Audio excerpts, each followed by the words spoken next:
हरे राम राम राम हरे हरे।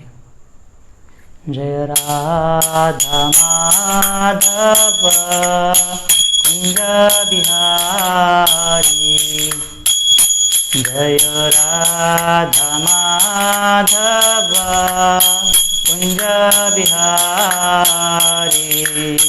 गोपी जना वल्लभ गिरिवरधारी, गोपी जना वल्लभ गिरिवरधारी। यशोदनंदन ब्रज जनरंजन, यशोदनंदन ब्रज जनरंजन। यमुना तीरा वनचारी, यमुना तीरा वनचारी। जय राधा माधव कुंज बिहारी, जय राधा माधव कुंज बिहारी। गोपी जना वल्लभ गिरिवरधारी, जय गोपी जना वल्लभ गिरिवरधारी। यशोदनंदन ब्रज जनरंजन, यशोदनंदन ब्रज जनरंजन। यशोदनंदन ब्रज जनरंजन, यशोदनंदन ब्रज जनरंजन। यमुना तीरा वनचारी, यमुना तीरा वनचारी। जय राधा माधव कुंज बिहारी। हरे कृष्णा कृष्णा कृष्णा हरे हरे, हरे राम राम राम हरे हरे। हरे कृष्णा कृष्णा कृष्णा हरे हरे, हरे राम राम राम हरे हरे।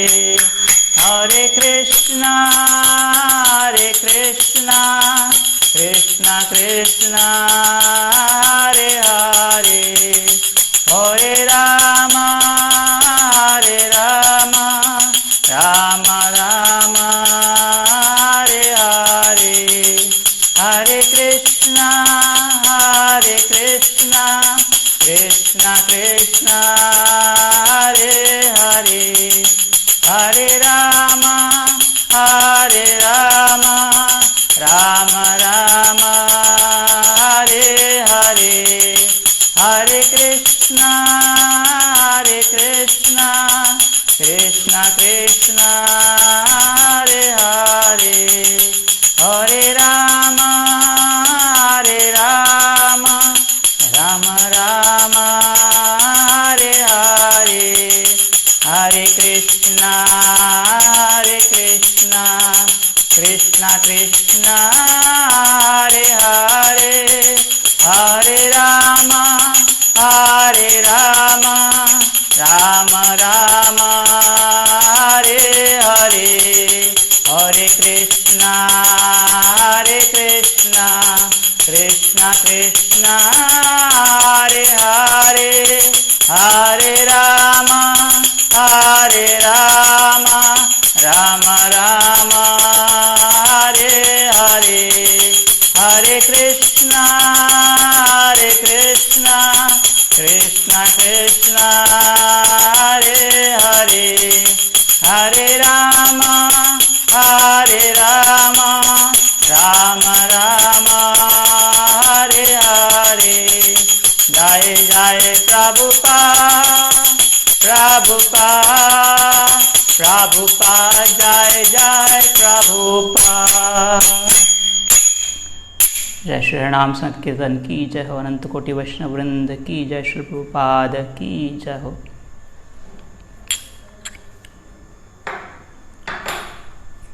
ओम अज्ञानतिमिरन्धस्य ज्ञानाञ्जनशलाकया चक्षुरुन्मिलितं येन तस्मै श्रीगुरवे नमः। श्रीचैतन्यमनोभीष्टं स्थापितं येन भूतले स्वयं रूप कदा मह्यं ददाति स्वपदान्तिकं। वन्देऽहं श्रीगुरो श्रीयुतापदकमलं।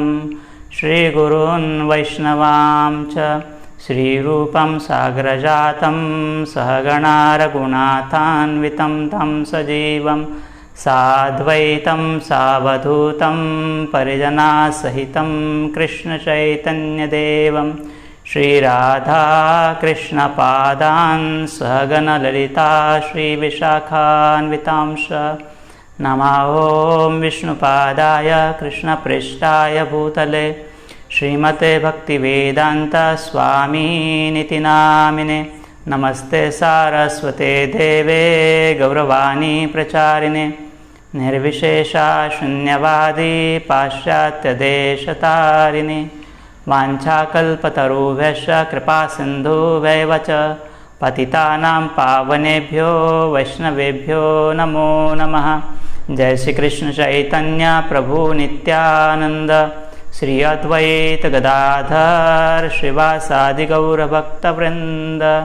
हरे कृष्णा कृष्ण कृष्ण हरे हरे, हरे राम राम राम हरे हरे, हरे कृष्णा कृष्ण कृष्ण हरे हरे, हरे राम राम राम हरे हरे, हरे कृष्णा कृष्ण कृष्ण हरे हरे, हरे राम राम राम हरे हरे।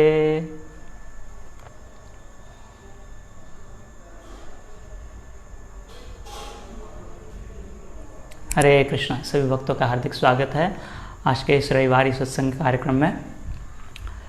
तो आज हम चर्चा करेंगे श्रीमद् भागवतम के 8वें स्कंद से 7वां अध्याय।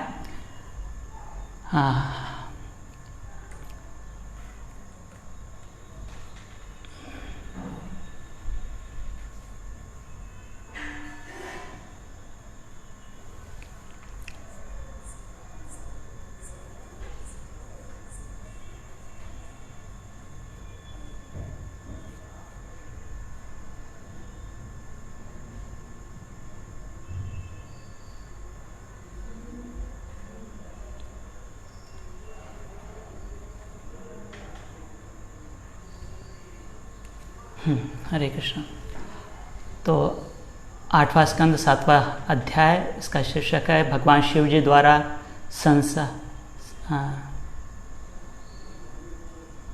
जहर का विष का पान और उसके द्वारा संसार को बचाना। तो 8वें स्कंद में ये जो लीला चल रही है, समुद्र मंथन की लीला चल रही है, सुखदेव गोस्वामी परीक्षित महाराज को समझा रहे हैं इस लीला के बारे में। भगवान कैसे संसार के पालन हेतु देवताओं को अमृतपान करवाना चाहते हैं। भगवान इस संसार के वही संसार के सृष्टि करता है, वही संसार के पालन करता है और वही संसार का संहार भी करता है। हाँ, सृष्टिकर्ता के रूप में भगवान अपने माँ जी रजोगुण के गुण उन्हें प्रेरित का निर्माण करते हैं और संहार के लिए भगवान करते हैं जो तमोगुण के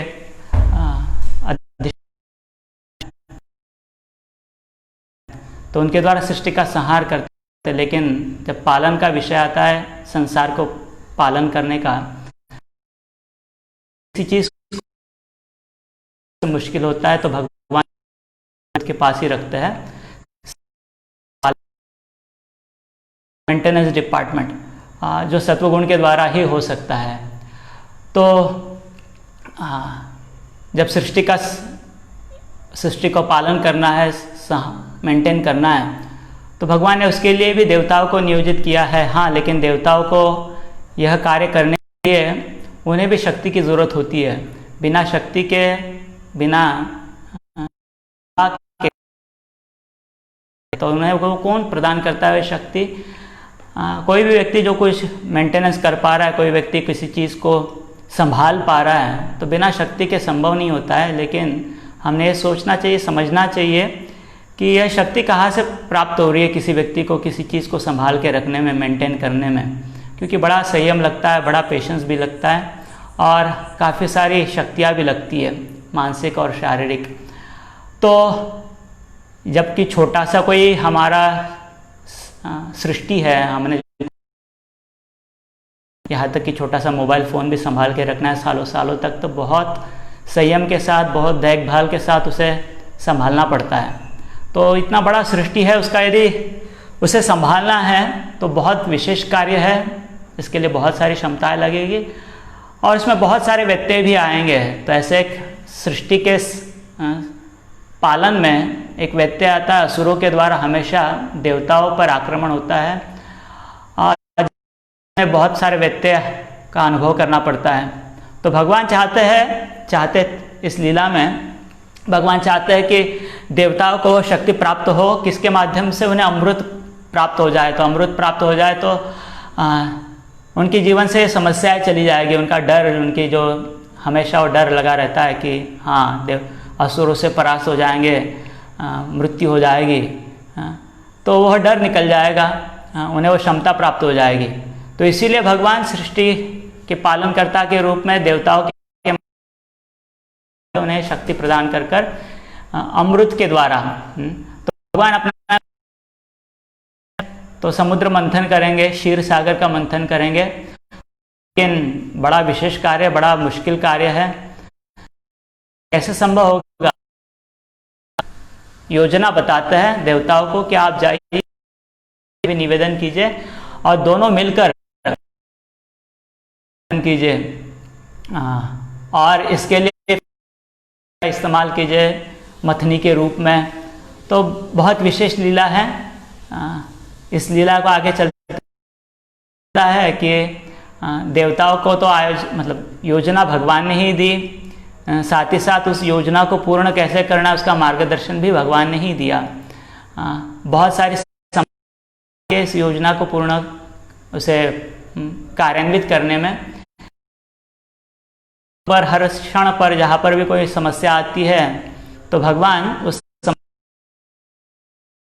स्वयं अलग अलग माध्यम से, जब मंदार पर्वत को उठा नहीं पाते तो सारे देवता तो भगवान स्वयं वहाँ पर प्रकट हो जाते हैं। खुद ही मंदार पर्वत को उठाकर गरुड़ पर सवार होकर क्षीर सागर पर लेकर आते हैं मंदार पर्वत को। जब मथने जा रहे तो पर्वत नीचे मंदार पर्वत समंदर में डूबने लगता है तो भगवान स्वयं कछवा कुर्मा अवतार लेकर उसे समंदर से उठाते हैं। फिर जब वो इतनी सारे प्रयास करने के बाद भी ठीक से मंथन नहीं हो रहा है तो भगवान स्वयं पर्वत के ऊपर एक विस्तारित स्वरूप धारण करते हैं जिसके द्वारा वो पर्वत को पकड़ के रखते हैं। जैसे कोई मथनी को ऊपर से एक कैप लगाता है, एक बर्तन का लोटा लगाता है जिसके द्वारा वो स्टेबल रह सके, तो वैसे ही भगवान स्वयं मंदार पर्वत पर उस पर खुद सवार होकर उस पर बैठकर उसे स्थिर करते हैं। देवताओं के पक्ष में रहकर उसे खींचते भी है वासुकी को। जब देखते हैं कि इतना सारा होने के बाद भी देवताएं और असुर और वासुकी जो सर्प हैं उनकी शक्तिहीन हो रही है तो भगवान अपने गुणावतार, अपने गुण शक्ति के द्वारा, सत्वगुण, रजोगुण और तमोगुण के द्वारा तीनों को प्रेरित करते हैं। तो इस तरह से कार्य चल रहा है समुद्र मंथन का। तो हर जगह पर भगवान उसे सहायता प्रदान कर रहे हैं। जो समस्याएं प्रकट हो रही है उसमें देवताएं, जब पर्वत, ये सारी समस्याएं जब आती है हर समय, तो देवताएं नहीं, असुर भी दोनों हताश हो जाते हैं। और एक जगह वर्णन आता है जब पर्वत पानी में अपने समंदर में डूब जाता है, क्षीर सागर में डूब जाता है, तो देवता हताश हो जाते हैं। लेकिन प्रभुपाद जी कहता है कि देव मतलब भक्त का लक्षण क्या होता है, संसार में आनी ही है, पदम पदम यदि विपदाम ही तेषाम। तो इससे पता चलता है कि हम सर्वनियंत्रक नहीं हैं। भले ही हमेशा तो यही सोच होता है हमारा कि हम हमारे जीवन की सारी परिस्थितियाँ, सारे घटनाएं सबको नियंत्रण में रखें, लेकिन इतनी सारी क्षमताओं का इस्तेमाल करने के बाद भी, प्रयास करने के बाद भी हमें अनुभव आता है कि बहुत कुछ ऐसा घटित होता है जो हमें चाहत नहीं होती है, हमें अपेक्षा नहीं होती कि ऐसा होना चाहिए, और अक्सर ये हमारे इच्छाओं के विपरीत होने के कारण हम हताश हो जाते हैं। लेकिन प्रभुपाद जी कहते हैं कि हाँ, ये तो होता है। असुर जो होता है वो कहते हैं एक्सीडेंटली हो गया, अचानक से हो गया, बिना किसी कारण से हो गया, इट इज़ सडन, एक्सीडेंटल। लेकिन जो देवता होते हैं, जो भक्त होते हैं, वो जानते हैं कि संसार में कोई भी चीज़, कोई भी घटना बिना किसी कारण के घटित नहीं होती है। तो इसके पीछे, इस घटना को घटित होने के पीछे भाग्य, दैव का हाथ है। दैव मतलब कौन? तो सही में देखा जाए तो दैव मतलब स्वयं भगवान की इच्छा ही इस घटना के पीछे है। तो ऐसी घटनाओं में भक्त, साधक परेशान नहीं होते, हताश नहीं होते। साधक का लक्षण होता है क्योंकि उसको भगवान में विश्वास होता है, और क्योंकि उसे ज्ञान होता है कि संसार में कोई भी घटना जो घटित हो रही है उसके पीछे भगवान सर्वनियंत्रक है, तो हताश नहीं होता है। वो यह देखता है कि भगवान इस परिस्थिति में मुझसे क्या या कैसे प्रतिसाद चाहते हैं, कैसा रिस्पॉन्स चाहते हैं भगवान मुझसे, मैंने क्या करना चाहिए, भगवान को मैं इस इच्छा के, ये जो परिस्थिति आए इसके माध्यम से भगवान मुझे क्या सबक सिखाना चाहते हैं, मैंने कैसे मेरे जीवन में परिवर्तन लाना चाहिए। इस तरह से भक्त सोचता है और भगवान को उस परिस्थिति में भी धन्यवाद व्यक्त करता है और भगवान की सेवा में जुटा रहता है, वो हताश नहीं होता है। तो एक विशेष सबक है हमारे लिए कि ज़रूर जीवन में बहुत सारी परिस्थितियाँ आती ही रहती है और आने भी वाली है। तो हमें भगवान में विश्वास है या नहीं है, इसका प्रमाण क्या है। तो ऐसा हो जाए और सेवा के प्रयासों को यदि हम त्याग दे, उसमें कोई रुकावट, मतलब रुकावट के कारण उतना अच्छा नहीं होगा। यह भगवान में विश्वास की कमी का लक्षण हम समझ सकते हैं। तो हमें विश्वास होना चाहिए कि घटनाएं जो घटित हो रही है संसार में, के पीछे भगवान परम नियंत्रक होने के कारण प्रत्यक्ष रूप से अप्रत्यक्ष रूप से उन्हीं के द्वारा घटनाएं हमारे जीवन में आ रही है, और भगवान हमें उस परिस्थिति के द्वारा कुछ सीखना चाहते हैं, हमारे सोच में कुछ परिवर्तन। तो देवताएं फिर भगवान से निवेदन करते हैं और भगवान कूर्म रूप में होते हैं। आगे का कार्य चल रहा है और भगवान ने इस कार्य को नियोजित किया है। उद्देश्य यह है कि इससे इसके द्वारा इस संसार का जो पालन है वो अच्छे से हो पाए, क्योंकि देवताओं को शक्ति प्रदान हो प्राप्त हो जाएगी। लेकिन जैसे ही फिर तेजी से यह मंथन शुरू होता है, क्योंकि अभी हर जगह पे भगवान का ऊपर भी वह, नीचे भी वह, पर्वत के रूप में भी वही, कि तीनों के शरीर में गुण के प्रभाव भी वही, और यहाँ तक कि देवताओं के पक्ष से स्वयं अजित, जो भगवान के अवतार का नाम है अजित, उस रूप से भगवान विस्तारित हुए हैं और देवताओं के पक्ष से वो वासुकी को खींच रहे हैं। तो इतनी सारी शक्ति जब लगती है तो समंदर जो क्षीर सागर है वो बहुत, उसमें बहुत विचलित हो जाता है बहुत, और उससे सारे जो जलचर है वह परेशान हो जाते हैं। बड़े बड़े जो कछुए हैं, मगरमच्छ है, शार्क, वेल, तिमिंगला मछलियाँ हैं, ये सारे ऊपर समंदर के पृष्ठभाग पर आने लगते हैं, क्योंकि उतना सारा हलचल समंदर में पैदा हुआ है। हम सोच अभी उसका केवल एक थोड़ा सा यदि हमें इसका अनुभव करना है, तो जैसे कि हम कभी दही का मक्खन के लिए उसका मंथन करें, तो हम देखते हैं कि जो ताक होता है, जो छाछ होता है, जब मंथन होता है तो उसमें कितना उथल पुथ होता है एक तरीके से। तो ये तो छोटा सा एक लकड़ी का कहिए या धातु का कहिए छोटा सा मथनी है, जो उस बर्तन में, उस छाछ में, उस दही में इतना बड़ा हलचल पैदा करता है। तो यहाँ पर तो छोटी मथनी नहीं है, बड़ा पर्वत है, और उस पर्वत को धारण करने के लिए भगवान ने जो आकार, जो स्वरूप धारण किया कूर्मा अवतार, उसका आकार शुकदेव गोस्वामी बताता है कि 1,00,000 योजन भगवान, जो कूर्म रूप है भगवान का, उसका आकार कितना है? 1,00,000 योजन। तो 1,00,000 योजन मतलब 8 लाख माइल्स, प्रभुपाद जी कहते हैं 8 लाख माइल्स, क्योंकि एक योजन का अर्थ होता है 8 मील होता है, और 1 मील का होता है 1.6 किलोमीटर। तो वैसे देखा जाए तो लगभग 12 लाख किलोमीटर यह भगवान के कूर्मा रूप का स्वरूप है।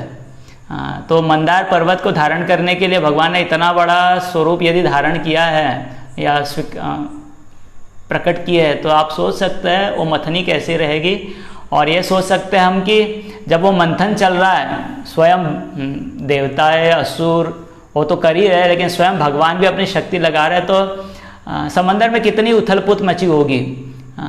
तो होता ऐसे कि उस समय फिर हलाहल या कालकुट, कालकुट नामक जो जहर है वो उत्पन्न होता है, और ये जहर देखते देखते सारे संसार में वो फैलने लगता है, और उसे सारे सृष्टि के जीव जो है या जीवन जो है वो संकट में आ जाता है, विपत्ति में आ जाता है।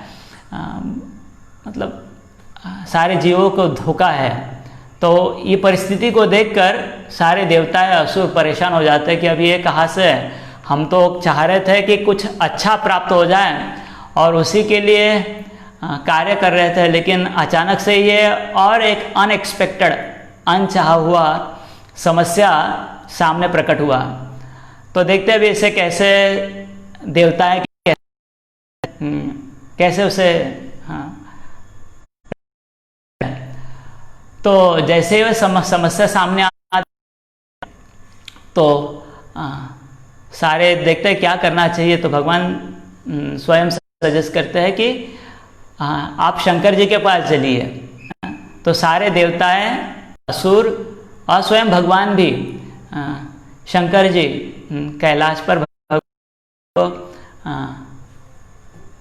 भगवान शंकर जी के पास जाते हैं निवेदन करने के लिए, उन्हें याचना करने के लिए कि इस समस्या से हमें बचाइए। तो प्रभुपाद जी वहाँ पर बहुत विशेष मतलब तात्पर्य में हमारी सोच को सही स्वरूप प्राप्त हो या सही दृष्टिकोण प्राप्त हो, इसलिए तात्पर्य में भगवान प्रभुपाद जी प्रकट करते हैं, मध्वाचार्य जी का बताते हैं कि भगवान ऐसा क्यों करते हैं। क्योंकि अभी तक जितनी सारी मतलब योजना बताना, योजना में जितनी सारी समस्याएं आ रही है, उस सारी समस्याओं को भगवान स्वयं ही दूर कर रहे हैं अपनी ही क्षमता के द्वारा। लेकिन यहाँ पर ऐसा क्यों करते हैं भगवान कि क्या वो नहीं कर सकते थे, इस कालकुट जहर को नष्ट नहीं कर सकते थे? तो ज़रूर नष्ट कर सकते थे, लेकिन मध्वाचार्य बताता है कि भगवान का हृदय क्या है, भगवान की इच्छा क्या है। तो भगवान चाहता है कि इस लीला के माध्यम से शंकर जी का गुणगान हो। अपने परम भक्त, भगवान के जो भक्त है परम भक्त, वैष्णवा नाम यथा शंभु, सभी वैष्णव में जो श्रेष्ठ वैष्णव है भगवान शंकर जी, भगवान उनकी स्तुति करना चाहते हैं, उनकी महानता को संसार के सामने प्रकट।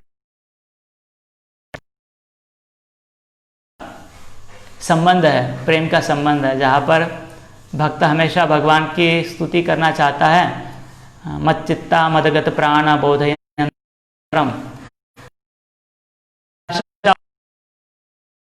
आनंद होता है कि वो भगवान की स्तुति करता है, हर बार भगवान के गुणगान करता है, भगवान की सेवा करता है, उसमें वो आनंद। लेकिन भगवान को आनंद किस, तो भगवान चाहता है अपने भक्तों का महानता संसार के सामने प्रकट हो। तो भगवान को बड़ा बनाना चाहता है, भक्त को बड़ा बनाना चाहता है। तो इस लीला के माध्यम से भगवान को उद्देश्य सफल करना था। तो भले ही सब कुछ भगवान ने ही निर्धारित, लेकिन इस विशेष कार्य के लिए वह शंकर जी को नियोजित करते हैं और भगवान के आदेश पर सारे करते हैं अलग अलग रूप स्तुतियों के द्वारा। तो बहुत सारे यहाँ तक कि उन्हें परमात्मा का भी स्वरूप बताते हैं, देवता स्वरूप कि आप ही विश्वरूप है, आप ही ब्रह्मज्योति के जो ब्रह्म निर्विशेष ब्रह्म है उसके स्रोत भी आप ही है। तो प्रभुपाद जी बताते हैं कि ये कैसे है, ये किस तरह से है। तो जब यह स्तुतियाँ अर्पण की जा रही है शंकर जी को, तो हमने जानना चाहिए कि शंकर जी सही में है कौन। तो शंकर जी है गुणावतार है भगवान के। जो तीन गुण है सत्वगुण, रजोगुण और तमोगुण, तो तमोगुण का अधिपत्य या तमोगुण का अध्यक्षता वह करते हैं। और साथ ही साथ प्रभुपाद जी बताते हैं कि भगवान वैयक्तिक रूप से संसार में कोई कार्य नहीं करते हैं। प्रभुपाद जी उसका वर्णन बताते हैं कि भगवान गीता में बताते हैं कि हे अर्जुन, मेरे ऐश्वर्य को देखो कि इस संसार में सब कुछ सब परिस्थितियों में मैं समाया हुआ हूँ, लेकिन साथ ही साथ देखो कि मैं इन परिस्थितियों में प्रकट में इस परिस्थिति में नहीं हूँ, इनसे बाहर हूँ, मैं इससे भिन्न हूँ। तो कहने कि अव्यक्त रूप से भगवान अपनी शक्तियों के रूप से, अपने गुणों के स्वरूप से भगवान इस संसार में सब जगह पर प्रविष्ट है। लेकिन स्वयं भगवान इस संसार से कुछ मतलब सृष्टि के साथ कुछ आदान प्रदान नहीं करते प्रत्यक्ष रूप से। यह भगवान का योग ऐश्वर्य है, यह भगवान का श्रेष्ठ पद है कि इस सृष्टि से उन्हें प्रत्यक्ष रूप से कुछ लेना देना नहीं है। भले ही यह सृष्टि उन्हीं की शक्ति है, लेकिन प्रत्यक्ष रूप से वह सृष्टि के साथ संपर्क में नहीं आते। भगवान गीता में भी बताते हैं भूमि रापो नलो वायु खम मनो बुद्धिरेव च अहंकार इतियम में भिन्ना प्रकृति अष्टधा, कि यह जो 8 गुणों से 8 तत्वों से बनी हुई प्रकृति है, यह मेरी भिन्न शक्ति है। प्रत्यक्ष रूप से मैं इसके संपर्क में नहीं हूँ। तो भगवान किस रूप से फिर प्रकृति के संपर्क में रहता है? सृष्टि के समय पे या सृष्टि के माध्यम से। तो भगवान अपने विस्तारित रूप शंकर जी के माध्यम से सृष्टि का उत्पत्ति मतलब सृष्टि का कार्य चलाते हैं। तो जब देवताएं यह प्रार्थना अर्पण कर रहे हैं, एक तरीके से शंकर जी को ही सबसे बड़ा श्रेष्ठ बता रहे हैं, ब्रह्मा ज्योति का स्रोत बता रहे हैं, परमात्मा का स्वरूप बता रहे हैं, तो यह समझना हमने चाहिए कि हाँ, यह क्यों प्रार्थना अर्पण हो रही है, क्योंकि वो भगवान का ही प्रतिनिधित्व कर रहे हैं। जैसे हम भगवद्गीता माफ कीजिए गुरुवाष्टकम में भी कहते हैं साक्षात धारित्वेन समस्त शास्त्रे किंतु प्रभोर्यो प्रिय तस्य वंदे गुरु श्री चरणारविंदम। तो गुरु महाराज जी को हम प्रत्यक्ष भगवान के स्वरूप ही समझते हैं कि वह साक्षात भगवान के ही स्वरूप है। क्यों? क्योंकि वो भगवान के प्रतिनिधि है। तो इसी वैसे ही तो वह गुरु महाराज जी को भी हम भगवान जैसे ही आदर प्रदान करते हैं, वैसे ही सेवा, वैसे ही आदर सेवा उन्हें प्रदान करते हैं, क्योंकि वो भगवान के प्रतिनिधि है। वैसे ही यहाँ पर शंकर जी को भी यह प्रार्थना अर्पण की जा रही है। तो फिर बाद में देवताएं कहते हैं कि हम आपका क्या गुणगान कर पाएंगे, क्योंकि हम सीमित बुद्धि वाले व्यक्ति हैं। हमें इतना ही पता है कि आपकी उपस्थिति हर एक के लिए सुख और समृद्धि लाती है। भगवान शंकर जी का एक नाम है आशुतोष और दूसरा नाम है उनका शिव। शिव मतलब ऑस्पिशियस कहते हैं अंग्रेजी में, जो शुभ है। शुभ है मतलब जो सबके जीवन में कल्याण, समृद्धि, लाभ जो प्राप्त करवाते हैं और लेकर आते हैं, उन्हें कहते हैं शिव। तो भगवान को भी इस नाम से संबोधित किया जाता है, शिव के रूप से, क्योंकि भगवान ही सबसे बड़े परम कल्याण के प्रदाता है। सुहृदम सर्वभूतानाम ज्ञात्वा माम शांति मृच्छति, कि सबसे बड़े कल्याण या सबसे नहीं कहेंगे, सही में जो कल्याणकारी है व्यक्ति वो तो भगवान कृष्ण ही हैं। और उनके प्रतिनिधि के रूप में शंकर जी वह गुण प्रकट कर रहे हैं, तो इसीलिए शंकर जी का नाम शिव है। तो प्रभुपाद जी बताते हैं उस तात्पर्य में कि देवताएं इतनी सारी बड़ी मतलब ऐसा लगता है कि ज़रूरत से ज़्यादा ही कुछ स्तुति कर रहे हैं शंकर जी की, कि आप ही सबके स्रोत है, आप ही सब कुछ है, आप ही विश्वरूप है, आपको कोई समझ नहीं सकता है। तो वो कहते हैं कि किंतु हमने अपनी बुद्धि के अनुसार अपनी भावनाएं व्यक्त की है। अंत में कहते हैं कि हमने अपनी बुद्धि के अनुसार अपनी भावनाएं व्यक्त की है। तो बहुत बार ऐसे होता है कि कोई व्यक्ति जो पीड़ित होता है, जिसे कोई लाभ की प्राप्ति चाहिए होती है हमसे, तो आकर बहुत सारी भावनाएं प्रकट करते हैं, मतलब बहुत सारे स्तुति गान करते हैं, बहुत कुछ बताते हैं, बहुत कुछ कहते हैं।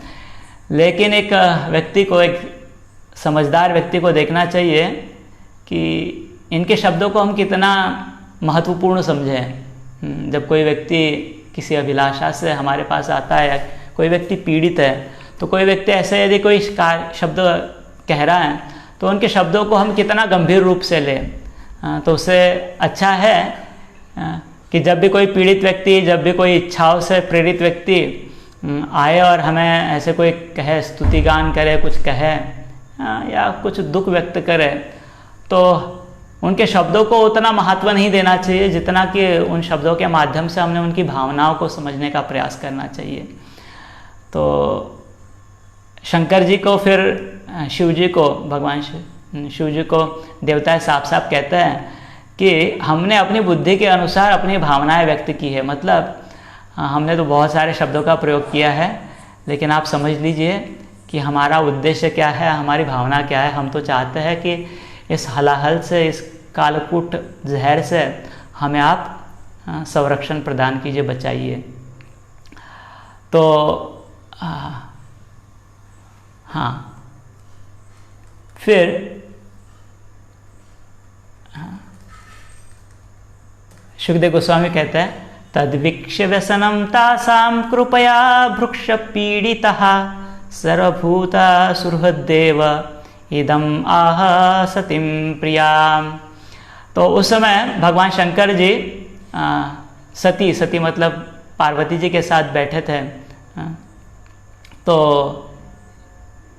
तद्वीक्ष्य व्यसनम तासाम, इन देवताओं का, इन असुरों का यह व्यसन मतलब इन संकट भरी परिस्थिति, इनकी खतरनाक खतरे वाली परिस्थिति को देखकर कृपया भृश्य पीड़ितः, तो शंकर जी भी पीड़ित हो गए, शंकर जी भी बड़े विचलित हो गए।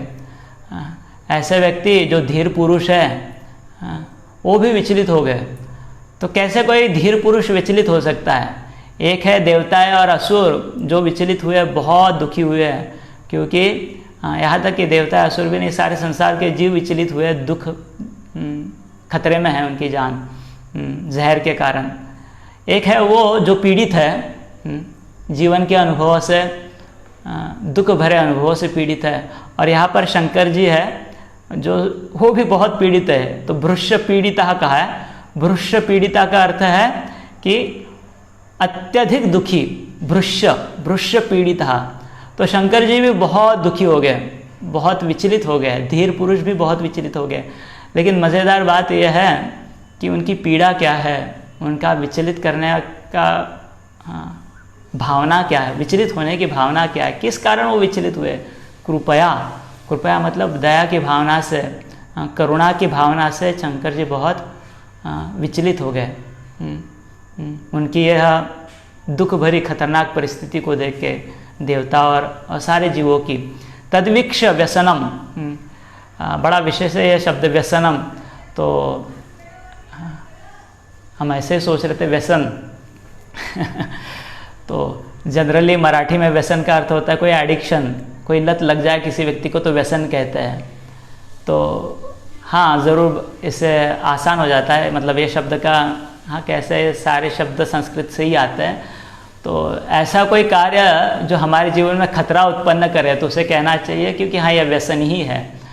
तो व्यसन, हाँ, तो संसार में एडिक्शन, लत जो है, हाँ बाकी सारे बहुत सारे लत होती है जो अच्छी नहीं होती, नशे की लत होती है अक्सर करके।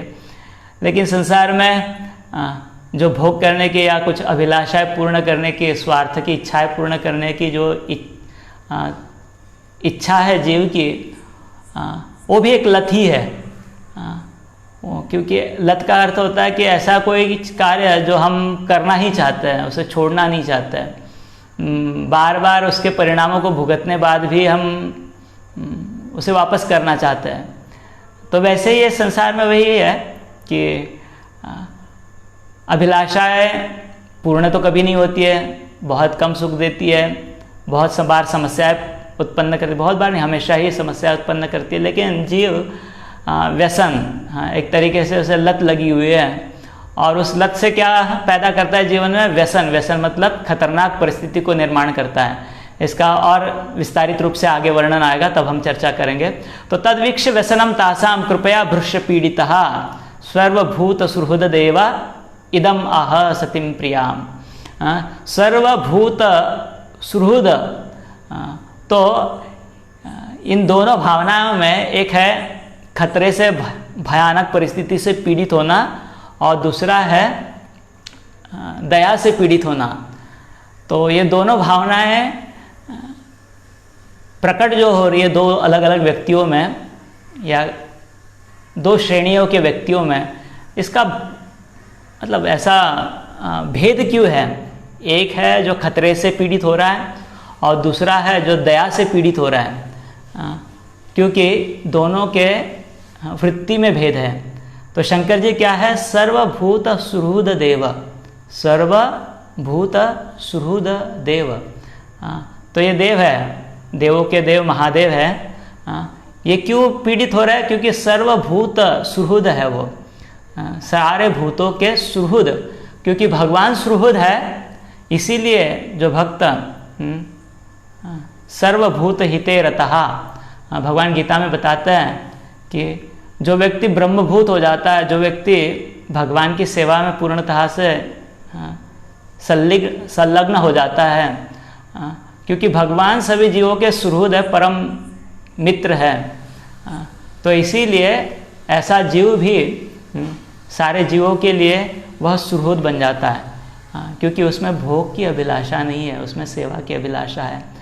तो यदि हम भी ऐसी भावनाओं में बदलाव चाहते हैं, ऐसे अनुभवों में बदलाव चाहते हैं, हर किसी के जीवन का अनुभव है कि हम भी पीड़ित रहते हैं, तो हम स्वयं देख सकते हैं कि हम किससे पीड़ित हैं।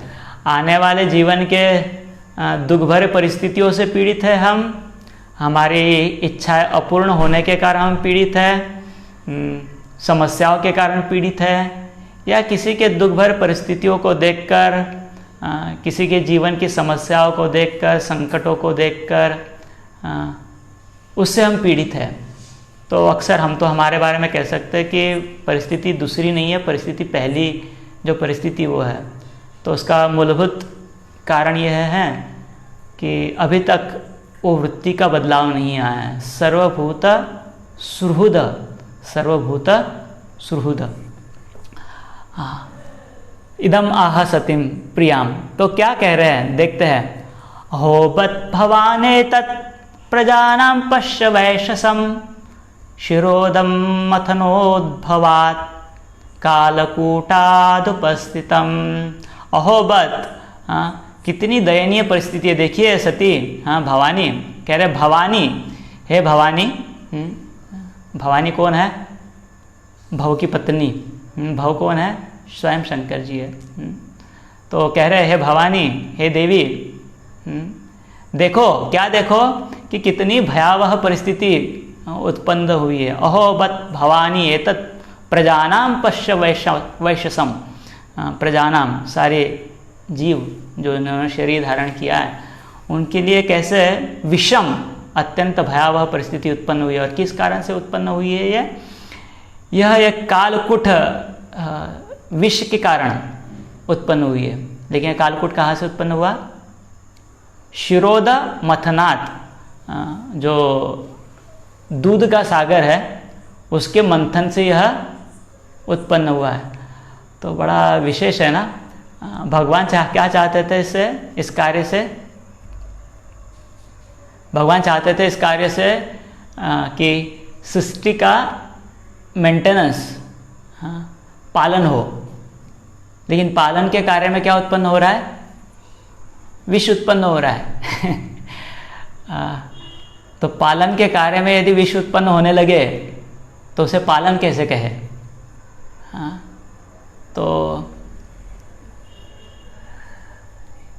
ये विषमता को कैसे, हम सोच रहे थे कि वही लोग पालन का कार्य कर सकते हैं जो विष को धारण कर सकते हैं, जो विष भरी परिस्थितियों को सहन कर सकते हैं, जो विष भरी परिस्थितियों का सामना कर सकते हैं, जो ऐसी विष भरी परिस्थितियों को दूर कर सकते हैं, वही लोग पालन का कार्य कर सकते हैं। हाँ, लेकिन ये कालकूट क्यों पैदा हो रहा है, इसे भी हम शंकर जी बताएंगे कि पालन के कार्य में ऐसा जहर क्यों प्रकट हो रहा है।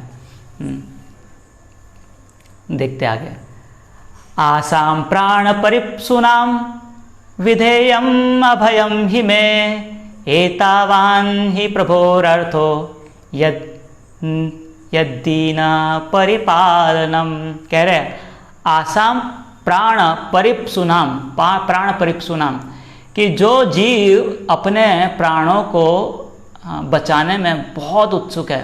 प्राण परिप्सुनाम, तो कौन है ऐसा व्यक्ति कि जो अपने प्राणों को बचाने के लिए उत्सुक नहीं है? तो जो भी व्यक्ति संसार में देह धारण किया है और उसे यदि देह भरी परिस्थिति, माफ़ कीजिए, देह क्या कहते हैं, देहधारी भावना है। हाल ही में एक भक्त हमें पूछ रहे थे, उन्हें बहुत भयानक सपना पड़ा रात को, और मृत्यु का सपना पड़ा उनको, और वो सुबह उठे और डर गए थे। अच्छे माला करने वाले सब अच्छा है, सब कुछ अच्छा है। तो उनके मन में ऐसा सवाल पैदा हुआ कि डर क्यों पैदा होता है? डर पैदा ही नहीं होना चाहिए, तो मैं कैसे डर से मुक्त हो जाऊँ? तो वो जड़ से डर को नष्ट करना चाहते थे। तो हमें फ़ोन लगाया, वो कहे प्रभु जी शब्दों का भी दिखाएं, बताएंगे। यहाँ पर वो भी शब्द आ रहा है, प्रभु। तो कहे कि डर को कैसे नष्ट कर दे पूरा। तो हम कहे जब तक कि मतलब यहाँ तक कि मतलब पूरा अनुभव से वचन नहीं बताया, लेकिन ज्ञान से जो सीखे हैं, जो सुने हैं, उसके माध्यम से कम बताने का प्रयास किया कि जब तक शरीर रूपी या शरीरधारी हमारी चेतना बनी है, तब तक हम डर से मुक्त नहीं हो सकते। जैसे ही कोई परिस्थिति उत्पन्न होगी जिससे हमारे शारीरिक अस्तित्व को, शारीरिक अस्तित्व मतलब शरीर और शरीर से संबंधित सब कुछ जो कुछ है, देह पर क्या कहते हैं उसे, देह कलत्र आदिशु, धन यौवन पुत्र परिजन, तो देह से संबंधित जो कुछ है, जैसे ही उसे कुछ हानि होने लगती है, तो क्योंकि हमारी चेतना यह है कि हम देह ही है, तो यदि हमारी चेतना यह बनी है कि हम देह है, तो जैसे ही ऐसी परिस्थिति उत्पन्न होती है जहाँ पर देह नष्ट होने वाला है, देह मतलब देह और देह से संबंधित कुछ तो भी, तो जो यदि कुछ नष्ट हो रहा है, जैसे मेरा मोबाइल है, जैसे मेरा लैपटॉप है, जैसे कुछ भी है, यदि वो नष्ट हो रहा है और मेरी सोच ये है कि वो मेरा है एक तरीके से, मतलब something related with my body, my possession, मेरा पोजेशन मतलब कुछ मेरी संपत्ति है, हाँ, मेरी मतलब शरीर से संबंधित, तो जैसे उसकी हानि की कुछ कारण मराठीत चाहूल म्हणतात, हाँ, जैसे ही थोड़ा सा भी मुझे भास होता है कि इसकी हानि होने वाली है तो तुरंत डर हावी हो जाता है, व्यक्ति तुरंत डरने लगता है। तो भले ही इन्होंने सपने में देखा, हाँ, मृत्यु से संबंधित कोई सपना देखा, और भले ही वो उठे थे, पूरी तरह से जागृत थे, जानते थे कि वो नहीं है, घटित नहीं है, लेकिन अभी भी वो अनुभव, वो स्मरण उन्हें हो रहा था।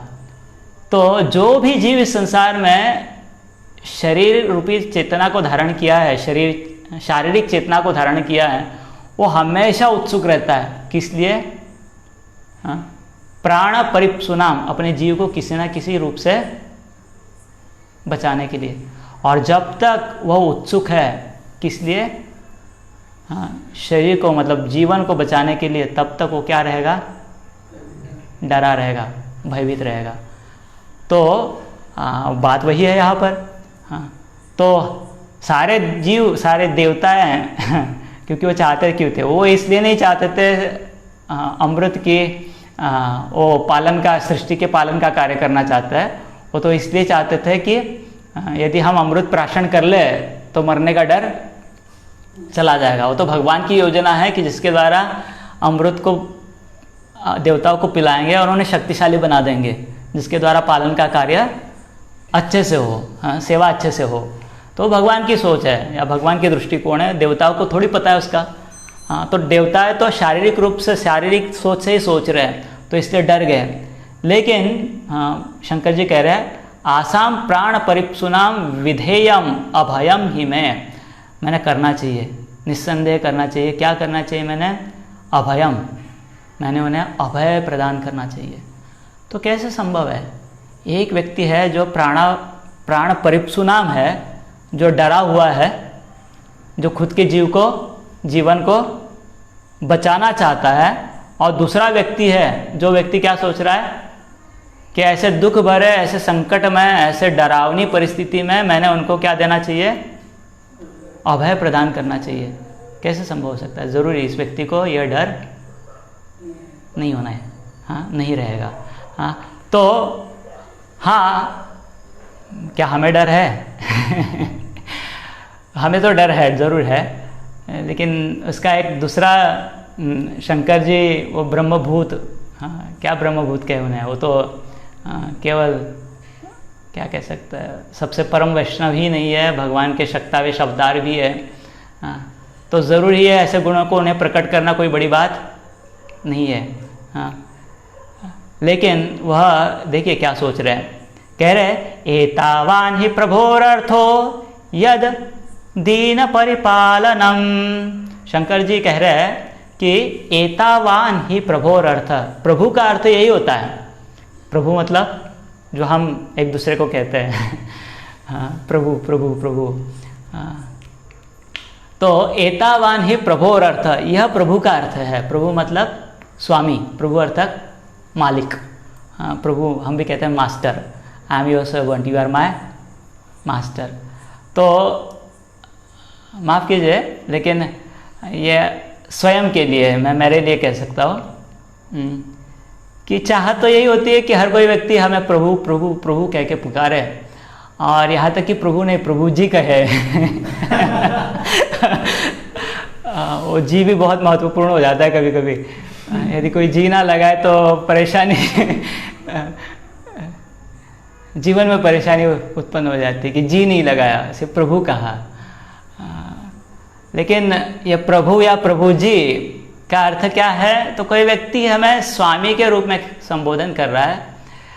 तो यदि हम चाहते हैं, या गलती से हम एटलीस्ट सुन रहे हैं कम से कम, तो प्रभु का अर्थ है स्वामी, प्रभु का अर्थ है मालिक। तो कह रहे एतावान ही प्रभोर अर्थ, यह प्रभु का अर्थ है। अर्थ मतलब है, मतलब कर्तव्य है कि ये प्रभु का कर्तव्य होता है, या प्रभु का अर्थ होता है, प्रभु का उत्तरदायित्व होता है। क्या उत्तरदायित्व?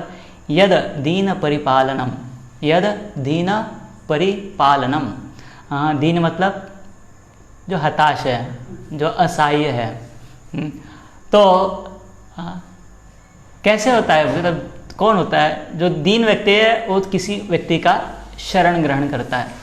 तो यदि किसी ने हमारा शरण ग्रहण किया है, बहुत सारे व्यक्ति हैं, ऐसा कोई बताने की ज़रूरत नहीं पड़ती है कि कोई ऑफिशियली आके कहे हमें कि हमने आपका आश्रय ग्रहण किया। हाँ, होता है। वैदिक दृष्टि से बहुत सारे ऐसे संबंध होते हैं जहाँ पर इनडायरेक्टली नहीं कहेंगे, डायरेक्टली वहाँ पर वैसा ऑफिशियली वह पद, जैसे पिता को होता है, गुरु को होता है, पति को होता है, माता को होता है, उन्हें अपने आप वह पद प्राप्त हो जाता है। अपने आप किसी ना किसी व्यक्ति ने ऑफिशियली उन्हें क्या किया है, उनका आश्रय ग्रहण किया है, दीन। तो वैसे ही यदि हम भी चाहते हैं कि हमें कोई प्रभु के रूप में संबोधित करे, तो हमने तुरंत हमारा ट्यूनिंग बदलना चाहिए सोचने का ट्यूनिंग बदलना चाहिए कि प्रभु शब्द बहुत बड़ा भारी शब्द है तो यदि कोई हमें प्रभु संबोधन कर रहा है, इसका मतलब वह हमारा आश्रय ग्रहण करना चाहता है, या कर लिया उसने, उस संबोधन के माध्यम से ही उसने वह आश्रय ग्रहण किया है। तो यद दीन परिपालनम, तो हमने तुरंत फिर हमारा भी क्या कहते हैं, मोड स्विच करना चाहिए कि उसका अर्थ है कि अभी हमारे पास उत्तरदायित्व आ गया। क्या उत्तरदायित्व आ गया? कि जो व्यक्ति ऑफिशियली और अनऑफिशियली हमसे समर्पित है, हमसे सहायता चाहता है, हमने क्या करना चाहिए? परिपालनम। परिपालनम मतलब उसे हर दृष्टि से या हमारी क्षमताओं के अनुसार उसे सुरक्षा प्रदान करनी चाहिए। परिपालनम। तो देखिए, हम कह रहे थे दो स्वभाव थे यहाँ पर। एक है जीव जो अपने जीवन को बचाना चाहता है, वो उत्सुक है, बहुत उत्सुक है अपने जीवन को बचाने के लिए। और दूसरे है शंकर जी जो कह रहे हैं कि मैंने इनको अभय प्रदान करना चाहिए। तो शंकर जी का तो पद बहुत बड़ा है, हम तो उस पद को कैसे प्राप्त करेंगे? या उसका नकल तो नहीं कर सकते। आगे प्रभुपाद जी भी कहते हैं उसका तो हम नकल नहीं कर सकते। लेकिन बड़े महान व्यक्ति भी, महात्मा भी जब कार्य करते हैं तो अपने आप को महान नहीं समझाते हैं, अपने आप को महान नहीं बताते हैं। वो कैसे कार्य करते हैं? वो बड़े साधारण तत्वों पर कार्य करते हैं। तो शंकर जी ये नहीं कह रहे कि मैं शक्तावेश अवतार हूँ, देवताओं ने मुझे परमात्मा का स्वरूप बताया है, ये है वह है, तो मैंने उसको उनकी रक्षा करनी चाहिए। वो कह रहे इन्होंने मुझे मेरा आश्रय ग्रहण किया है, तो अपने आप मेरा ये क्या बन जाता है? उत्तरदायित्व तो बन जाता है, मेरा कर्तव्य बन जाता है कि इनको ऐसे परिस्थितियों से मुझे क्या करना चाहिए? सुरक्षा प्रदान करना चाहिए। तो देखिए दोनों की सोच में बदलाव आ गया। एक है जो अपने खुद के जीवन को बचाने के लिए उत्सुक है, और दूसरा है जो दूसरों के जीवन को बचाने के लिए उत्सुक है। तो जब दूसरों के जीवन को बचाने के लिए उत्सुक है, मतलब क्या हुआ? अपने जीवन के प्रति उसका लगाव कुछ प्रतिशत में कम हो गया। तो इसलिए जो परिस्थिति दूसरों के लिए भयावह है, वह परिस्थिति उनके लिए क्या बन गई? डरावनी नहीं रही है। तो वैसे ही जीवन में मतलब बड़ा आसान है भौतिक दृष्टि से देखना। यदि कहीं पे छोटा बहुत मारपीट होने लगता है तो हम वहाँ से भागना चाहते तुरंत। हाँ, लेकिन वही यदि कोई पुलिस वाला है तो अपेक्षा तो ये होती है कि उन्होंने वहाँ पर भागना नहीं चाहिए, उन्होंने वहाँ पर उस परिस्थिति में प्रवेश करना चाहिए। और गलती से यदि कोई पुलिस वाला, अक्सर होते हैं ऐसे परिस्थितियों के वीडियो वायरल हो जाते हैं, और फिर बाद में चिल्लाना शुरू हो जाता है कि ये कैसे पुलिस वाले हैं। क्यों? क्योंकि वे खुद की जान को बचाने के लिए भाग रहे हैं। हाँ, तो ये कैसे, माफ़ कीजिए, हाँ इट्स नॉट, मतलब ये हर जगह पर नहीं है, हर परिस्थिति में नहीं है, लेकिन यदि गलती से कहीं पर हो जाए, हाँ, तो उस परिस्थिति के बारे में बता रहे हैं हम, तो लांछना होने लगती है तुरंत। हाँ, क्यों हो रहा है वैसे? क्योंकि वो अपने खुद के जीवन को बचाने के लिए उत्सुक है, ना कि जिन्होंने उनका आश्रय लिया है उनके जीवन को बचाने के लिए उत्सुक है। तो वैसे एक सैनिक, एक पुलिस ऑफिसर, जब ये वो सोचता है कि दूसरों के जीवन को बचाना है, तो अपने आप उसका डर क्या हो जाता है? कम हो जाता है। वैसे ही बच्चे को कहो जाओ बाहर से ये लेकर आओ, वो लेकर आओ, ऐसा करो वैसा करो, तो बच्चा क्या हो जाता है?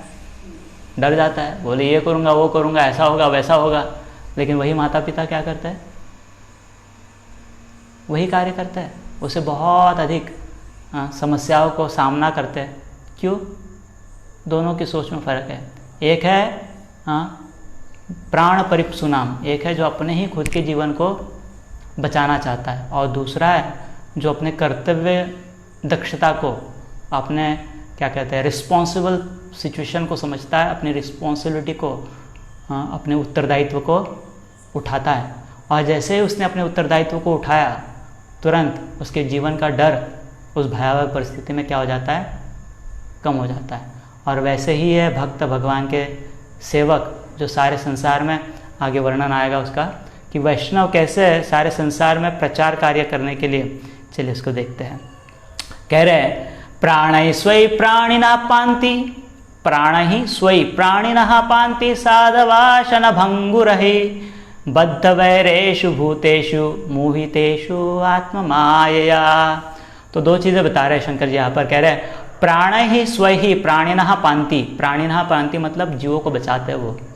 कैसे? प्राण ही स्व ही, कि खुद के जीवन के द्वारा, खुद के प्राण के द्वारा वो दूसरों के प्राण को बचाते हैं।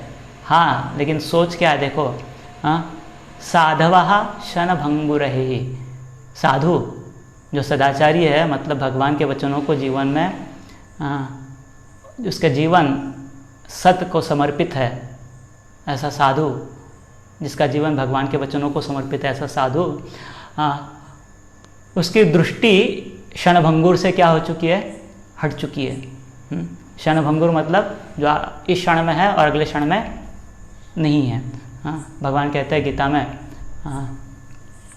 क्या है, ना सतो विद्यते भावो न भावो विद्यते सतः उभयरोपे दृष्टान्तस्तु अनयो तत्वदर्शी भी। वहाँ पे तत्वदर्शी बताते हैं और यहाँ पे साधु बताए। तो साधु व्यक्ति या तत्वदर्शी व्यक्ति, उसे पता है कि संसार में जो मैंने देह धारण किया वो कुछ क्षण के लिए है। क्षण मतलब कुछ साल हो सकता है, या देवताओं जैसे हो सकता है, हजारों हजारों साल हो सकता है, लेकिन वो भी सृष्टि के कार्यकलापों के सामने कैसा है? एक क्षण का ही है। तो वह जानता है साधु कि यह असत है, इसलिए उसे आसक्त नहीं होता है, और इसलिए दूसरों के जीव को बचाने के लिए, प्राणों को बचाने के लिए वो खुद के जीवन को भी अर्पण कर देता है।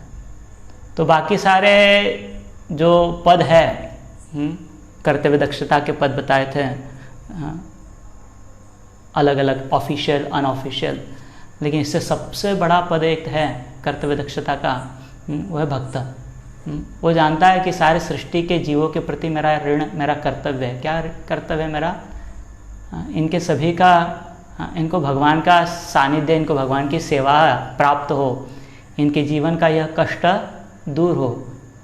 वो यह जिम्मेदारी अपनी समझता है, और इस जिम्मेदारी को निभाने के लिए, इस जिम्मेदारी को, इस उत्तरदायित्व को पूर्ण करने के लिए प्राण ही स्व ही, अपने खुद के प्राणों को भी वो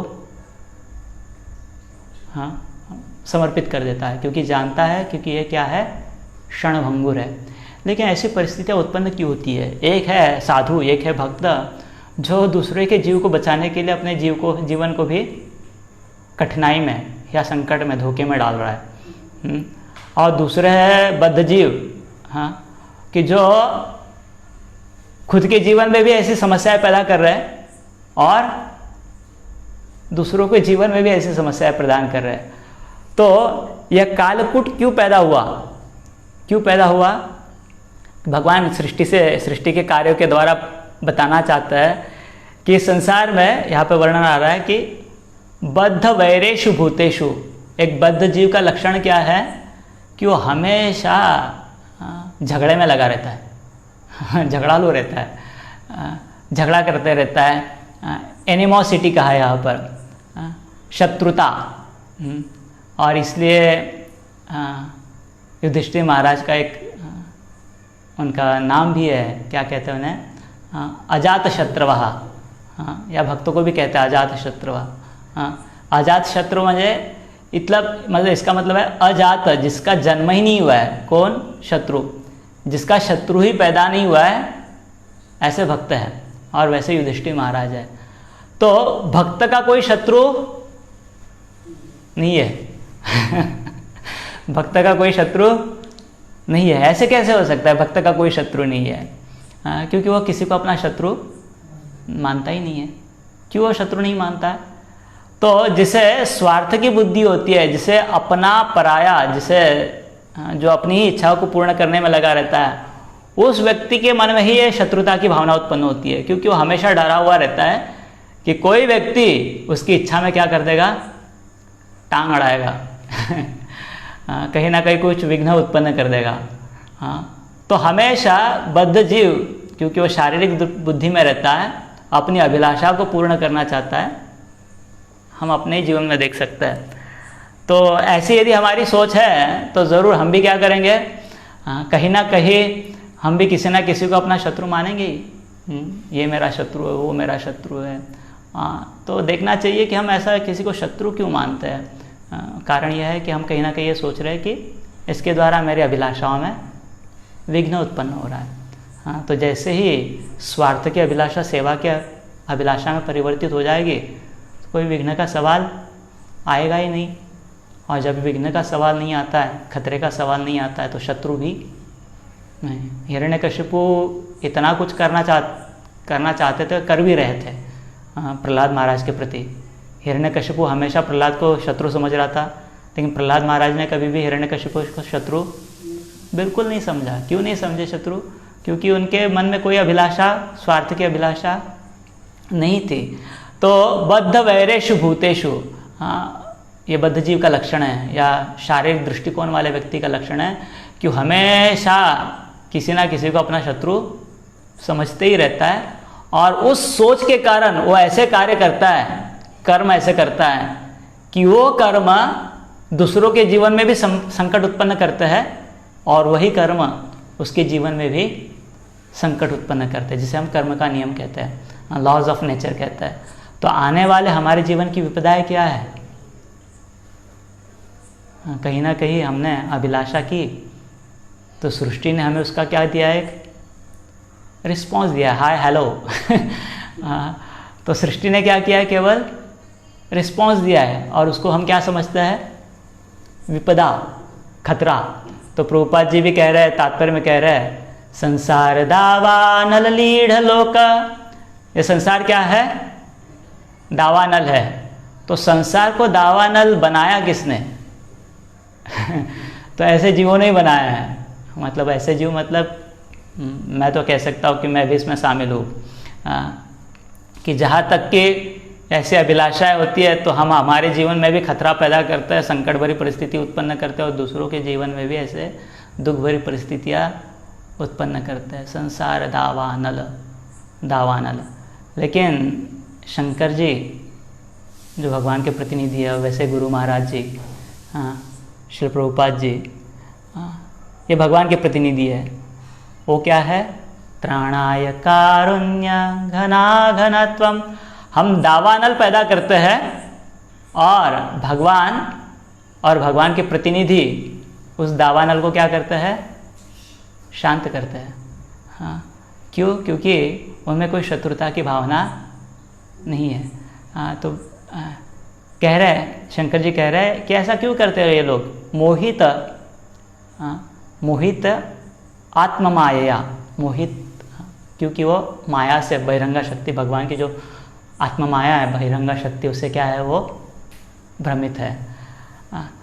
तो हम भी ऐसे सबक यह सीख सकते हैं कि दो थे विषय, कि एक है जो प्राणी है, जो अपने जीव को बचाना चाहता है, और एक साधु है जो अपने जीवन को यह जानता है कि क्षणभंगुर है, इस क्षणभंगुर जीवन से यदि मैं किसी के जीवन से यह दुख दूर कर सकता हूँ तो मुझे इसके लिए हिचकिचाना नहीं चाहिए। और ऐसे ये साधु परम मित्र क्यों है, और बाकी सारे लोग ऐसे समस्याएं क्यों पैदा करते हैं। बाकी सारे जीव क्योंकि बद्ध है, क्योंकि हमेशा शत्रुता की भावना में रहते हैं, तो इसलिए वह अपने जीवन में भी संकट पैदा करते हैं और दूसरों के जीवन में भी संकट पैदा करते हैं। और उसके उल्टा जो भगवान के भक्त हैं तो वह ना किसी को शत्रु समझता है, इसीलिए उनके लिए कोई शत्रु नहीं है, और इसीलिए उनके लिए कोई समस्या भी नहीं है, और इसीलिए वो दूसरों के जीवन की भी समस्याएं दूर करता है। तो प्रभुपाद जी यहाँ पे कहते हैं एक जगह,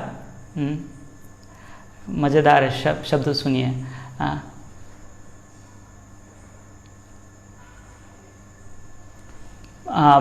वैष्णव का लक्षण कहता है कि वैष्णव या पर दुख दुखी, यह वैष्णव का लक्षण है, पर दुख दुखी।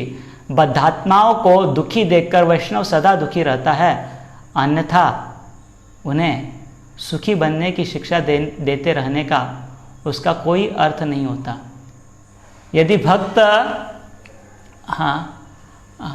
दूसरों को क्यों शिक्षाएं प्रदान कर रहे हैं, दूसरों को क्यों सुखी बनाना चाहते हैं, तो यदि हम चाहते हैं कि किसी के जीवन में खुशहाली आए, किसी के जीवन में सुख आए, लेकिन वो सुख और खुशहाली क्या है हम आगे शिव जी वर्णन करेंगे उसका। तो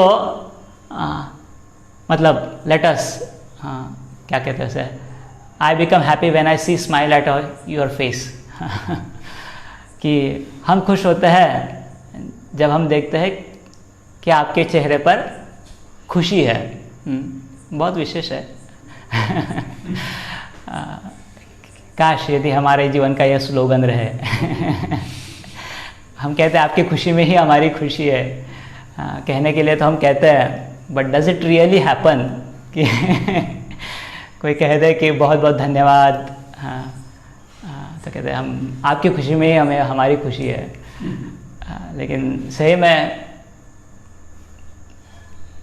कितना हमारे जीवन का वो उद्देश्य है कि हमारी प्रसन्नता का स्रोत, हमारे सुख का स्रोत यह है कि जैसे ही किसी भक्त का प्रसन्न चेहरा देख ले, भगवान के किसी अंश का खुशी से भरा हुआ, खुशी क्यों है तो भगवान से जुड़ने के कारण, ठीक है। यदि ऐसा चेहरा देख ले और हम प्रसन्न हो जाए तो जीवन की सिद्धि रहेगी एक तरीके से। सिद्धि मतलब पूर्णता रहेगी एक तरीके से। क्यों?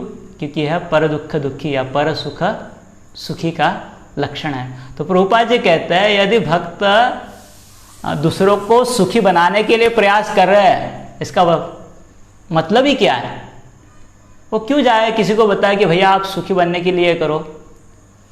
वो इसीलिए जाकर बता रहे हैं क्योंकि वो पर दुख दुखी है, दूसरों को दुख को देख नहीं पा रहे, इसीलिए दूसरों को सुखी बनाने का मार्ग प्रदान कर रहे हैं।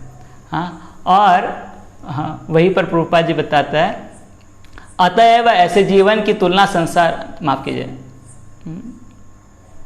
ठीक है, तो एक है ये बद्ध जीव जो संसार में संसार दावा नल उत्पन्न कर रहे हैं, और दूसरे भक्त जो ऐसे जीवों को दुख भरे परिस्थितियों में देखना नहीं चाहता है, जैसे कि यहाँ पर शंकर जी का वर्णन आ रहा है, वो दूसरों के जीवन में खुशहाली देखना चाहता है।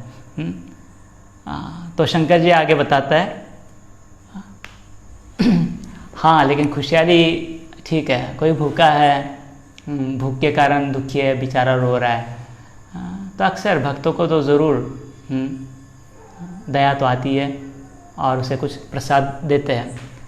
लेकिन जब भक्त ऐसे किसी के जीवन में ऐसे खुशहाली पर लाने का प्रयास कर रहे हैं, उनकी सोच क्या है? तो शंकर जी केवल उत्तरदायित्व नहीं निभाना चाहते कि ये लोग देवताओं ने मेरा शरण ग्रहण किया है, केवल वो उनके जीवन से दुख भरी परिस्थितियों को, कालकूट नामक जो दुख भरी परिस्थिति है उसको दूर नहीं करना चाहता है, वो इसके माध्यम से क्या करना चाहता है? तो अपना हृदय प्रकट कर रहे हैं। किसे? अपनी पत्नी को बता रहे हैं, भवानी जी को। पुंसः कृपयतो भद्रे सर्वात्मा प्रियते हरिः। पुंसः कृपयतः, कि ऐसे कृपा से परिपूर्ण व्यक्ति से क्या होता है? भद्रे, हे भद्र, हे सज्जन, हे क्या कहें, सज्जन नहीं कहेंगे, हे भद्र भवानी, कि सर्वात्मा प्रियते हरि। इससे क्या होता है? सभी जीवों के जो आत्मा है, मतलब आत्मा का भी आत्मा कौन है? परमात्मा। आत्मा को जीवन धारण किया, आत्मा में जीवन है क्योंकि उसके साथ परमात्मा है। बिना परमात्मा के आत्मा का कोई अस्तित्व नहीं। तो आत्मा की आत्मा कौन है? परमात्मा या भगवान। तो कहते हैं सर्वात्मा, जो सबके आत्मा है, ऐसे हरि क्या होते हैं? प्रियते। हाँ, जब हम ये सोच रखते हैं, या शंकर जी बता रहे हैं कि मैं इस सोच से करना चाहता हूँ, यह मेरा उद्देश्य है, इन्होंने मेरा आश्रय ग्रहण किया है, ठीक है, एक हद तक ठीक है। दूसरा है साधु लोग ऐसा करना चाहते हैं, वो भी ठीक है। तीसरा है कि ये तो इनका लक्षण ही होता है, ये मराठीत कहते हैं उपद्व्याप कि ये लोग तो ऐसा परेशानी भरी सिचुएशन को पैदा ही करने वाला है। तो मुझे साधु के रूप में, अधिकारी के रूप में, मतलब कर्तव्य दक्षता के रूप में, ये तो मुझे करना ही चाहिए। लेकिन मेरा उद्देश्य क्या है इसके पीछे? मेरा उद्देश्य है कि मैं भगवान हरि को प्रसन्न करना चाहता हूँ। हाँ, और वह भगवान हरि कैसे प्रसन्न होते हैं? पुंसः कृपयतः। वो जब ऐसे कृपा से परिपूर्ण हृदय वाले व्यक्ति को देखते हैं भगवान हरि, जो सर्वभूत हिते रहता है, सभी जीवों के कल्याण में लगा हुआ है, ऐसे व्यक्ति को देखकर भगवान हरि क्या हो जाता है? प्रसन्न हो जाता है। और कहते हैं आगे, प्रीते हरो भगवती प्रिय हम सराचर सचराचर। और मैं कैसे, यदि हरि प्रिय हो जाए, प्रसन्न हो जाएंगे तो क्या होगा?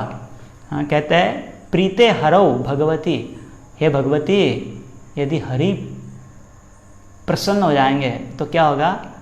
प्रिय हम, मैं भी प्रसन्न हो जाऊंगा, मैं भी प्रसन्न हो जाऊंगा।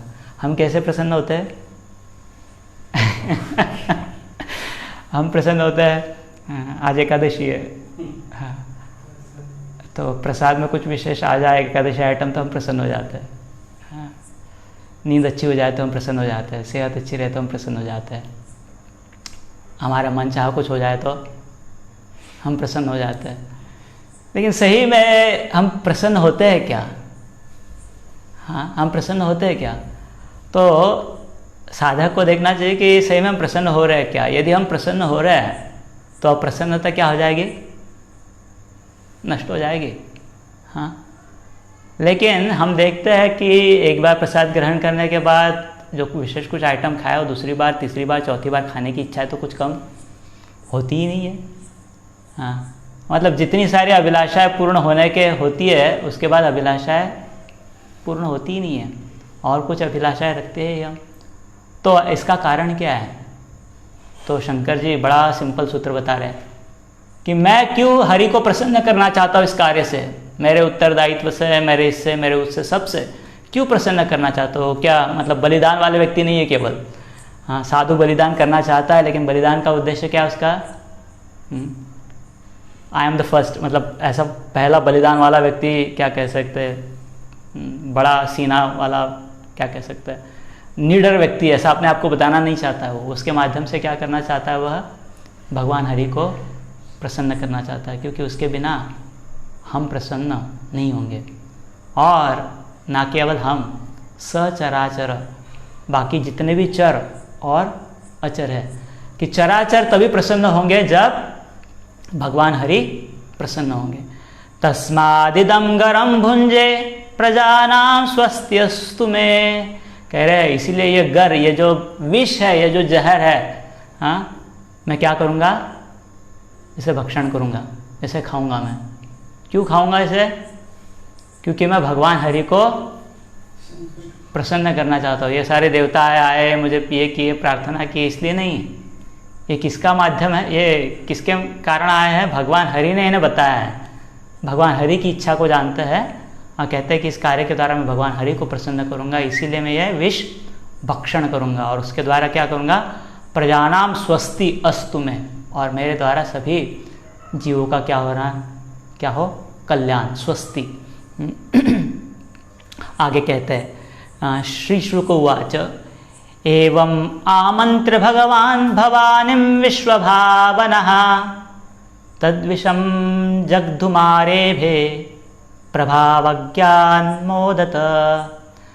तो फिर शुकदेव गोस्वामी कह रहे एवं आमंत्र भगवान भवानीं, तो आमंत्रणा हाँ, ऐसे वार्तालाप करने के बाद, किसके साथ, भवानी के साथ ऐसे वार्तालाप करने के बाद विश्व भावन, जो बड़े दयावान हैं, शुभचिंतक है, सारे संसार के विश्व भावन हैं, ऐसे शंकर जी ने, भगवान शंकर जी ने क्या किया, तद विषम जगदुम आरेभे, उसे ग्रहण करना शुरू किया। लेकिन एक बड़ा विशेष है, उसे पहले बताते हैं कि प्रभावज्ञा अन्वमोदत,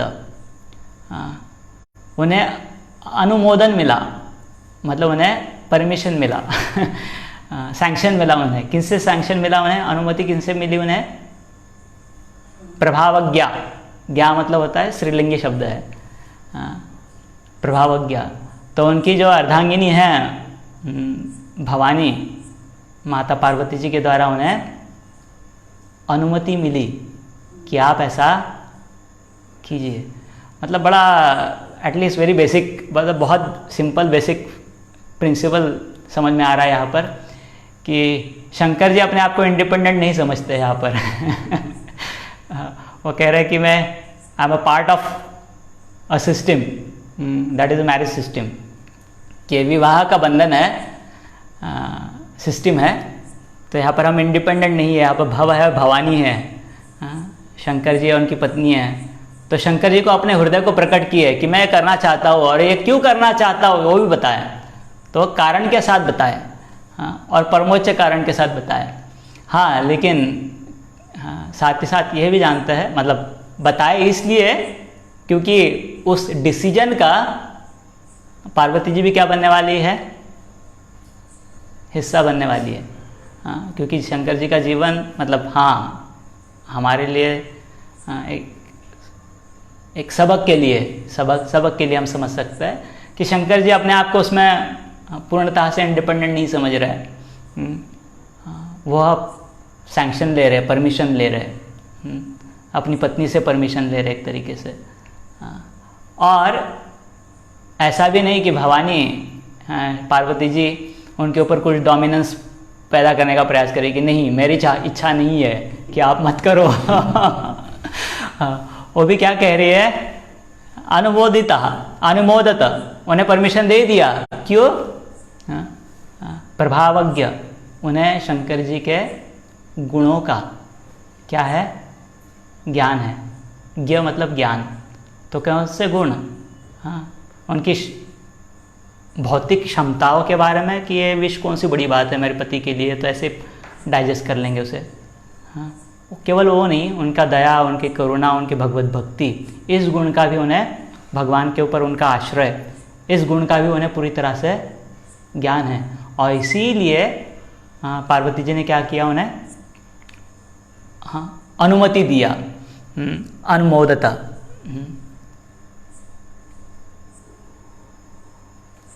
आगे कहते हैं तथा करतलिकृत्य व्याप्ति तथा करतलिकृत्य व्याप्य हलाहलं विषम अभक्षयन् महादेवः कृपया भूत भावनः। जिस विष को देखकर सब जीव भाग रहे थे, देवताएं भाग रहे थे, उस विष को देखकर शंकर जी ने क्या किया, अपने अंजलियों को लिया और सारे विष को उसमें समेट लिया। तो केवल इस एक कार्य से समझ में आता है कि उनकी शक्ति क्या है, कि ऐसा विष जो सारे संसार में क्या कह सकते फैल रहा था।